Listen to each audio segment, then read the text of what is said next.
Сол жақ жағалау, левый берег, 3 бөлмелі пәтер сатылымда. Мына жағымызда жаңа стадион, және де мына жақ бөлігімізде автовокзал, супермаркет, барлығы жақын. Орда скул мектебі, балабақша, ар жағында тағы да жайлы мектеп орналасқан. 4-ші кварталдан Болашақ университеті қоғамдық көліктер жүреді.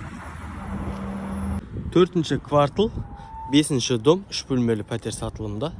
Үйіміздің кіре берісі стандартты проекті, 3 бөлмелі пәтер, 2-ші қабатта орналасқан. Мына жақ бөлігімізде 1 жатын бөлмесі, және де мына жақ бөлігімізде 2-ші жатын бөлмесі. Мына жағымызда балконы орналасқан.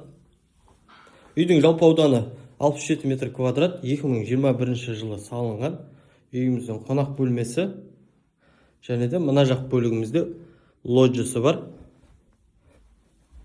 Жуыну бөлмесі мен әжетханасы бөлек орналасқан. Үйдегі жиһаздар келісім бойынша қалады.